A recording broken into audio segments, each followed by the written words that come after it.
રાજ્યમાં પૂરના કારણે અત્યાર સુધી 216 લોકોના મોત નિપજ્યા છે. આ જાહેરાત કરી છે ભૂપેન્દ્રસિંહ ચુડાસમાએ.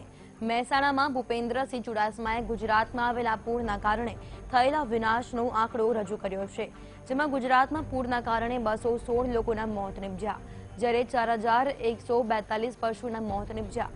આ સાથે તેઓએ કહ્યું કે સરકારે વિવિધ અલગ અલગ વિસ્તારની જવાબદારી મંત્રીઓને સોંપી છે, જેમાં ભૂપેન્દ્રસિંહ ચુડાસમાને કાંકરેજ, ગણપત વસાવાને રાધનપુર, બાબુ બોખીરિયાને ધાનેરા અને આત્મરામ પરમારને ડીસાની જવાબદારી સોંપવામાં આવી છે. આ તમામ સ્થળોએ મંત્રીઓ અસરગ્રસ્ત વિસ્તારોમાં થઈ રહેલી કામગીરીની દેખરેખ રાખશે.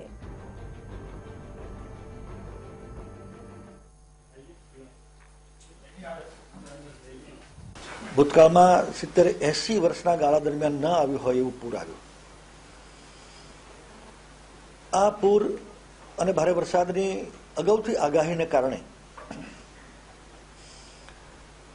માનનીય મુખ્યમંત્રીશ્રીએ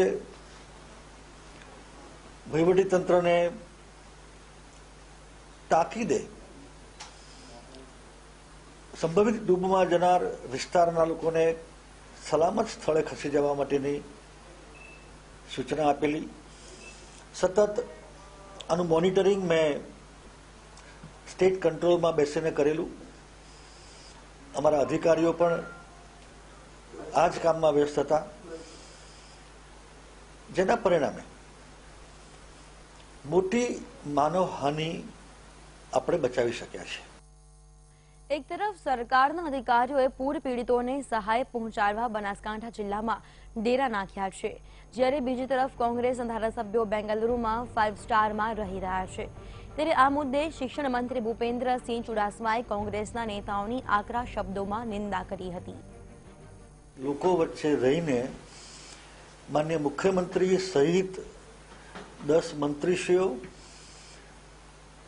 સચિવાલયના ઉચ્ચ અધિકારીઓ, બહારથી ખાસ આ કામ માટે બોલાવેલા જીએએસ અને આઈએસના અધિકારીઓ લોક નજરે, દુનિયાની નજરે અમે ફિલ્ડ ઉપર છીએ, સેવા કાર્યમાં છીએ, અને આ કામ એક માનવ ધર્મ તરીકે બજાવી રહ્યા છે. એવા સંજોગોમાં અમે રાજકારણ નથી કરતા. તમે અહેમદ પટેલની સીટ એકમાત્ર બચાવવા માટે તમે 5 સ્ટાર હોટલમાં અને રિસોર્ટમાં તમે આનંદ પ્રમોદ કરી રહ્યા છો, એ પણ દુનિયા જાણે.